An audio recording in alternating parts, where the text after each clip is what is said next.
வணக்கம். இது ஐபிசி தமிழின் காலை நேர பிரதான செய்திகள். முதலில் தலைப்புச் செய்திகள்.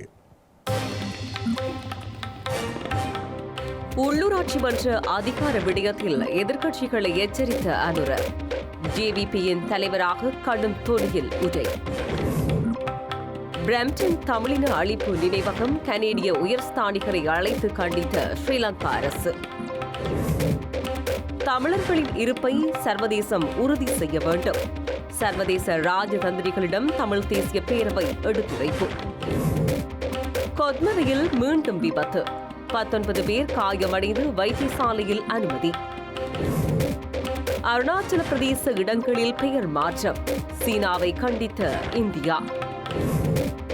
பாகிஸ்தானுடன் துணை நிற்பதாக கூறும் துருக்கி பதற்றத்தை தணிக்க உதவுவதாகவும் தெரிவிக்கும். தொடர்வது விரிவான செய்திகள். முள்ளிவாய்க்கால் இனப்படுகொலை வாரத்தின் 4ஆம் நாள் இன்றாகும். யுத்தத்தின் இறுதி காலகட்டத்தில் கஞ்சியை மாத்திரம் உணவாக உட்கொண்டு உயிரை காப்பாற்றிக் கொண்டதை நினைவுகூரும் வகையில் பல்வேறு பகுதிகளிலும் இன்று முள்ளிவாய்க்கால் கஞ்சி பரிமாறப்படுகிறது.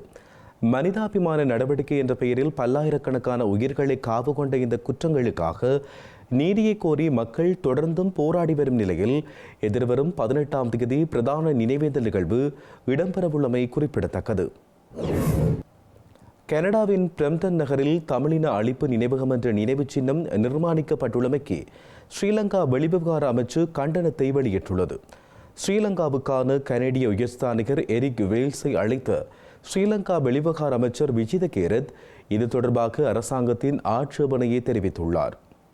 இனப்படுகொலை குற்றச்சாட்டுகள் மற்றும் அது தொடர்பான நினைவு சின்னங்களை நிர்மாணிப்பதற்கு ஒப்புதல் அளிப்பதானது இலங்கையின் பல்லின சமூகங்களிடையே தேசிய ஒற்றுமை, நல்லிணக்கம் மற்றும் நீடித்த அமைதியை மேம்படுத்துவதற்கான அரசாங்கத்தின் தொடர்ச்சியான முயற்சிகளை தடுக்கும் என்பதோடு அதனை சிக்கலாக்கும் எனவும் விஜித கேரத் குறிப்பிட்டுள்ளார். இலங்கையில் நடந்த இறுதிக்கட்ட மோதலின் போது இனப்படுகொலை நடந்ததாக எழுந்த குற்றச்சாட்டு தேசிய அளவிலோ அல்லது சர்வதேச அளவிலோ எந்தவொரு நம்பகமான அதிகாரியாலும் நிரூபிக்கப்படவில்லை என அவர் கூறியுள்ளார். இனப்படுகொலை குற்றச்சாட்டானது தவறான தகவல்களை அடிப்படையாக கொண்டதென்றும் இதனை ஸ்ரீலங்கா அரசாங்கம் உறுதியாக நிராகரிப்பதாகவும் விஜித கேரத் குறிப்பிட்டார். இது முதன்மையாக கனடாவுக்குள் தேர்தல் ஆதாயங்களுக்கான பரப்புரைக்காக செய்யப்பட்டது என தாம் நம்புவதாகவும் அமைச்சர் சுட்டிக்காட்டினார். ஏப்ரல் 2021 கனடாவின் வெளிவிகார வர்த்தக மற்றும் அபிவிருத்தி அமைச்சானது கடந்த 2021ஆம் ஆண்டு ஏப்ரல் மாதம் இலங்கையில் இனப்படுகொலை நடந்ததாக எந்த கண்டுபிடிப்பையும் செய்யவில்லை என்பதை கனடா அரசாங்கம் அதிகாரப்பூர்வமாக உறுதிப்படுத்தியதாகவும் விஜித கேரத் கூறியுள்ளார். கடந்த 2006ஆம் ஆண்டில் தமிழீழ விடுதலை புலிகளை ஒரு பயங்கரவாத அமைப்பாக கனடா அறிவித்தது என்றும் கடந்த ஆண்டு ஜூன் மாதம் அதை மீண்டும் உறுதி செய்துள்ளதாகவும் அவர் குறிப்பிட்டார். கனடாவின் பிரம்டனில் உள்ள சிங்காஹாசி பூங்காவில் தமிழின படுகொலை நினைவு சின்னம் என அழைக்கப்படும் ஒரு கட்டுமானத்துக்கு ஸ்ரீலங்கா அரசாங்கம் பலமுறை தன்னுடைய கடுமையான ஆட்சேபனைகளை வெளிப்படுத்தியுள்ளது என்பதையும் வெளிவிவகார அமைச்சர் விஜித கேரத் மீண்டும் சுட்டிக்காட்டினார். தேசிய மக்கள் சக்தி வெற்றி பெற்ற அனைத்து உள்ளூராட்சி மன்றங்களிலும் அதிகாரத்தை நிறுவுவதாகவும் அதனை யாராலும் தடுக்க முடியாது எனவும் ஸ்ரீலங்கா ஜனாதிபதி அனுரகுமார் திசாநாயக்க தெரிவித்துள்ளார். கொழும்பு விகாரா மகாதேவி பூங்காவில் நடைபெற்ற மக்கள் விடுதலை முன்னணியின் 60வது ஆண்டு நிறைவில் ஆற்றிய உரையில் தமது தரப்புக்கு நாடாளுமன்றத்தில் 2 பங்கு பெரும்பான்மை இருப்பதையும் அவர் நினைவூட்டினார். வேதிகாவின் அப்பே சகோதரியன் சகோதரவரும் சிறுதினாகே ஏன் நாம் கடந்த காலத்தை நினைவூட்டுகிறோம்? நாம் அரசு அதிகாரத்தை கைப்பற்றி இருக்கிறோம். கடந்த காலத்தை கடந்த காலமாக விட்டுவிட்டு நிகழ்காலத்தை கருத்தில் கொண்டு செயற்படுமாறு அதிகமானவர்கள் எதிர்பார்க்கிறார்கள், விருப்பப்படுகிறார்கள். கடந்த காலத்தை மறந்து எம்முடன் இருக்க தயார். எனினும் கடந்த வரலாற்றை மறந்து புதிய சூழல் மற்றும் எதிர்காலத்தை உருவாக்க முடியாது என நாம் நம்புகிறோம். வேதனையான கடந்த காலம் இருக்கிறது. ஒவ்வொரு நாளும் கண்ணீர் விட்டுள்ளனர், சித்திரவதையை அனுபவித்துள்ளனர். அது வரலாறு. பட்டலந்த அறிக்கை தொடர்பாக பேசப்படும் போது 88, 89களில் அதற்கு எதிராக இருந்தவர்கள் தொலைக்காட்சிக்கு சென்று பட்டலந்த சம்பவத்தை நியாயப்படுத்தியதை காதால் கேட்டோம், கண்களால் பார்த்தோம். உள்ளூராட்சி மன்ற தேர்தலில் மெதமுலன தொகுதியிலும் நாம் வெற்றி பெற்றுள்ளோம். கொழும்பு நகர மேயர் வேட்பாளராக பொரளை தெற்கு வட்டாரத்தில் எமது சிறிய சகோதரரிடம் தோற்றுள்ளோம். எதிர்க்கட்சிகள் ஒன்றிணைந்து காட்டட்டும். அவர்கள் என்ன செய்வார்கள்? பிரிந்து தேர்தலை சந்தித்துவிட்டு சபையில் ஒன்றிணைய முயற்சிக்கிறார்கள். வெட்கம் இல்லையா? நீங்கள் அனைவரும் ஒன்றிணைந்து தேர்தலை எதிர்கொள்வீர்களாயின் எந்த ஒரு தேர்தலையும் நாம் நடத்த தயார். ஒரு சபைகள் கூட இல்லை. ஆனால் அடுத்த ஜனாதிபதியாகுவதாக கூறுகிறார்கள். அவர்கள் ஜேவிபி போன்று எண்ணுகிறார்கள். எனினும் அவர்கள் பழமையான புஷ்பானமான இயக்கம். 3/2 பெரும்பான்மையை பெற்றுக்கொண்டு ஜனாதிபதி மற்றும் நாடாளுமன்ற தேர்தல்களில் வெற்றி பெற்றவர்களே நாங்கள். அதனை மக்கள் விடுதலை முன்னணியால் மாத்திரம்தான் செய்ய முடியும். தமிழர்களின் நில இருப்பை உறுதிப்படுத்த சர்வதேச சமூகம் தலையிட வேண்டும் என சர்வதேச நாடுகளிடம் தமிழ்த் தேசிய மக்கள் முன்னணி தலைமையிலான தமிழ்த் தேசிய பேரவை வலியுறுத்தியுள்ளது. பிரித்தானியா, இந்தியா, கனடா, ஐக்கிய நாடுகள் சபையின் வதிவிட பிரதிநிதி ஆகியோரிடம் இந்த விடயம் வலியுறுத்தப்பட்டுள்ளதாக தமிழ்த் தேசிய மக்கள் முன்னணியின் நாடாளுமன்ற உறுப்பினர் கஜேந்திரகுமார் பொன்னம்பலம் குறிப்பிட்டுள்ளார்.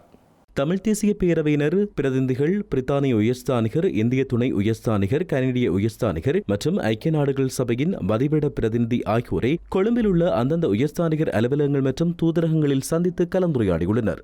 இதில் தமிழ்த் தேசிய பேரவையின் தலைவரும் நாடாளுமன்ற உறுப்பினருமான கஜேந்திரகுமார் பொன்னம்பலம், தமிழ்த் தேசிய மக்கள் முன்னணியின் பொதுச் செயலாளர், தமிழ்த் தேசிய பசுமை இயக்கத்தின் தலைவர், தமிழ்த் தேசிய கட்சியின் தலைவர், முன்னாள் நாடாளுமன்ற உறுப்பினர் ஈஸ்வரபாதம் சரவணபவன் ஆகியோர் கலந்து கொண்டனர். இதன்பின் அறிக்கையொன்றை வெளியிட்ட கஜேந்திரகுமார் பொன்னம்பலம், இந்த சந்திப்பின் போது கடந்த மார்ச் 28ஆம் தேதி வெளியிடப்பட்ட வடமாகாணத்தின் வவுனியா தவிர்ந்த 4 மாவட்டங்களில் சுமார் 6000 ஏக்கர் காணியை அரச காணியாக சுவீகரிக்கும் அரசின் வர்த்தமானி அறிவிப்புக்கு எதிராக ஆட்சேபனைகளை தெரிவித்ததாக கூறினார். வடகிழக்கு மக்கள் யுத்த காலத்தில் பல தடவைகள் இடப்பெயர்வுகள் காரணமாகவும் போர் அழிவுகள் காரணமாகவும் பெருமளவு மக்களின் சொந்த காணிகள், ஆவணங்கள், சொத்துக்கள் இழக்க வேண்டி ஏற்பட்டதாகவும் குறிப்பிட்டார். இவ்வாறான நிலையில் மக்கள் தமது தாய் நாட்டிற்கு திரும்ப வேண்டிய சூழல் ஏற்பட்டால் அவர்கள் இங்கே வாழ முடியாத சூழல் உருவாகும் என்றும், இந்தியாவுக்கு மிக பெரும் பங்கு உள்ளதாகவும், அதன் அடிப்படையில் இந்திய உயர்ஸ்தானிகரை சந்தித்து சுட்டிக்காட்டியதாகவும் அவர் தெரிவித்தார். இந்த மக்கள் அரசின் பயங்கரவாத அச்சுறுத்தலூடாக நாட்டை விட்டு வெளியேறியிருந்த நிலையில் இந்த அரச வர்த்தமானி வெளியிட்டதன் நோக்கம் மக்களின் காணி பிரச்சனைகளை தீர்ப்பதற்கு அல்ல,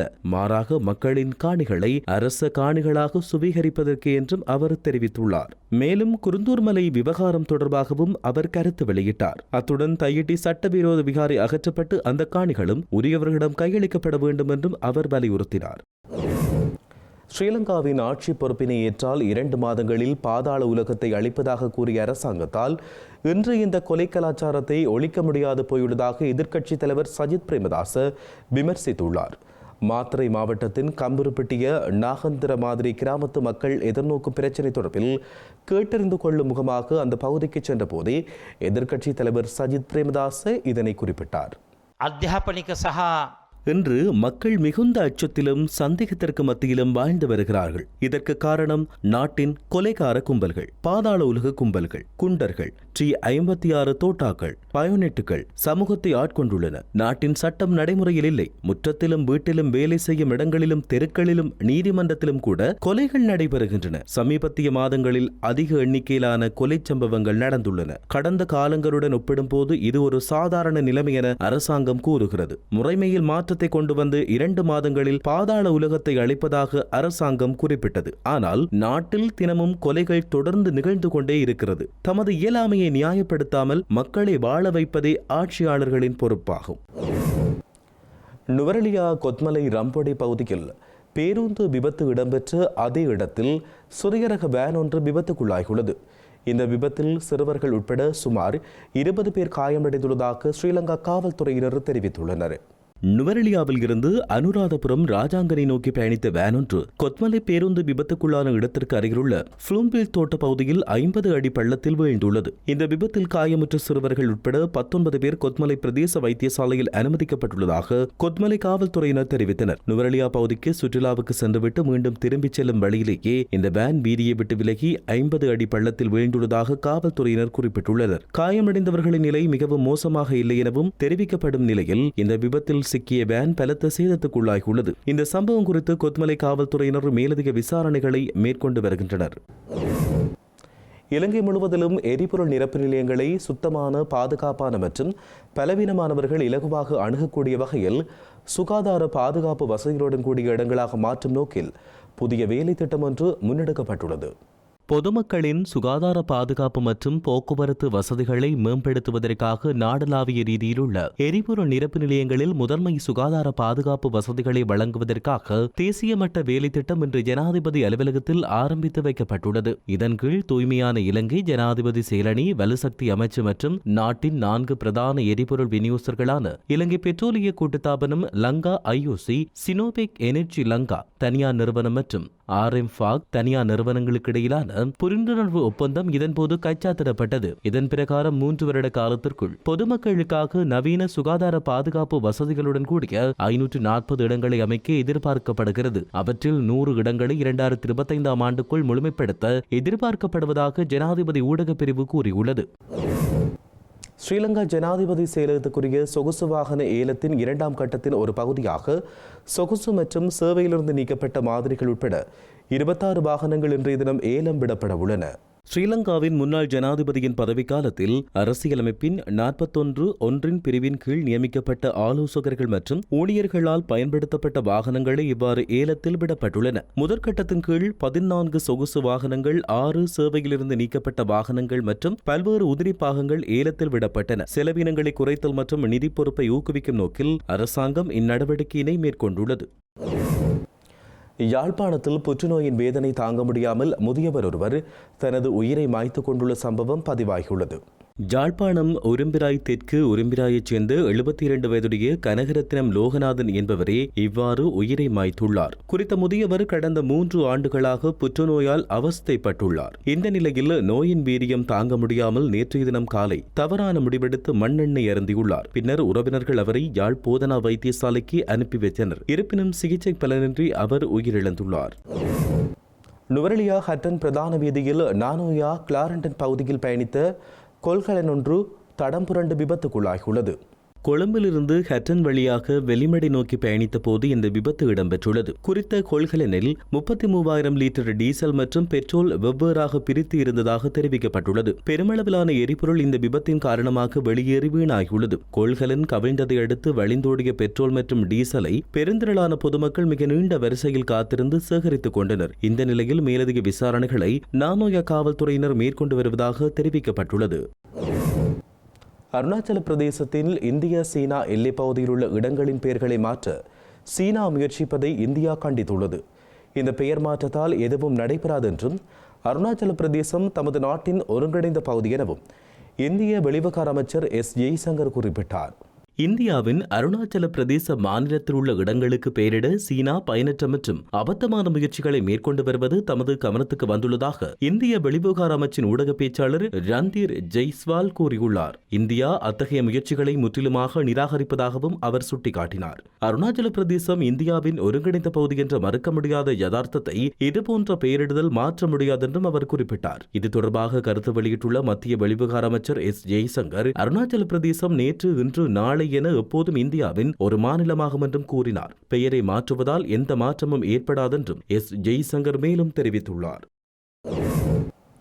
பாகிஸ்தான் தமது நாட்டின் உற்ற நண்பன் எனவும் அவர்களுக்காக தனது நாடு எப்போதும் துணை நிற்கும் எனவும் துருக்கி தெரிவித்துள்ளது. இந்தியா மற்றும் பாகிஸ்தானுக்கு இடையிலான முருகலுக்கு மத்தியில் துருக்கி ஜனாதிபதி தைப் எர்டோகன் இதனை கூறியுள்ளார். காஷ்மீரின் பஹல்காமில் சுற்றுலா பயணிகள் படுகொலை செய்யப்பட்டதை அடுத்து பாகிஸ்தான் மற்றும் பாகிஸ்தானின் நிர்வாகத்துக்குட்பட்ட காஷ்மீர் மீது இந்தியா ஏவுகணை மற்றும் ஆளில்லா விமான தாக்குதல்களை நடத்தியுள்ளது. இதற்கு பதிலடியாக பாகிஸ்தானும் தாக்குதலை நடத்தியுள்ளதோடு இந்த தாக்குதலுக்கு துருக்கியின் ஆளில்லா விமானங்களை பயன்படுத்தியுள்ளதாக தெரிவிக்கப்பட்டுள்ளது. இந்த நிலையில் பாகிஸ்தான் பிரதமர் ஷெக்வாஸ் ஷெரீப்பை தொலைபேசியில் தொடர்பு கொண்டு தமது நாட்டின் ஆதரவை ஜனாதிபதி தெரிவித்ததாக துருக்கிய ஜனாதிபதி அலுவலகம் கூறியுள்ளது. நெருக்கடியான நேரத்தில் அமைதியான மற்றும் கட்டுப்படுத்தும் அல்லது தடுத்து நிறுத்தும் கொள்கைக்கு துருக்கி ஒத்துழைப்பு வழங்கும் என குறிப்பிட்டார். நெருக்கடியை தோற்றுவித்துள்ள ஆயுததாரிகளின் தாக்குதல் குறித்து விசாரணை நடத்த வேண்டும் என்ற பாகிஸ்தானின் அழைப்பானது பொருத்தமானது என்றும் துருக்கி ஜனாதிபதி கூறினார். இந்தியா பாகிஸ்தானுக்கு இடையிலான பதற்றங்கள் அதிகரிப்பதை தடுக்க துருக்கி தன்னால் முடிந்த அனைத்தையும் செய்ய தயாராக இருப்பதாகவும் அது தொடர்பான தன்னுடைய ராஜதந்திர தொடர்புகள் தொடரும் என்றும் தைப் எர்டோகன் மேலும் குறிப்பிட்டார். செய்திகளின் நிறைவாக மீண்டும் தலைப்புச் செய்திகள். உள்ளூராட்சி மன்ற அதிகார விடயத்தில் எதிர்க்கட்சிகளை எச்சரித்த அனுர. ஜேவிபியின் தலைவராக கடும் தோல்வியில் உதய். பிரம்டன் தமிழின அழிப்பு நினைவகம் கனேடிய உயர்ஸ்தானிகரை அழைத்து கண்டித்த ஸ்ரீலங்கா அரசு. தமிழர்களின் இருப்பை சர்வதேசம் உறுதி செய்ய வேண்டும். சர்வதேச ராஜதந்திரிகளிடம் தமிழ் தேசிய பேரவை எடுத்துரைப்பு. கொத்மலையில் மீண்டும் விபத்து. 19 பேர் காயமடைந்து வைத்தியசாலையில் அனுமதி. அருணாச்சல பிரதேச இடங்களில் பெயர் மாற்றம். சீனாவை கண்டித்த இந்தியா. பாகிஸ்தானுடன் துணை நிற்பதாக கூறும் துருக்கி பதற்றத்தை தணிக்க உதவுவதாகவும் தெரிவிக்கும். இத்துடன் ஐபிசி தமிழின் காலை நேர பிரதான செய்திகள் நிறைவடைகின்றன. தொடர்ந்தும் செய்திகளை அறிந்து கொள்ள ibctamil.com என்கின்ற எமது இணையதளத்தினை பார்வையிடுங்கள். வணக்கம்.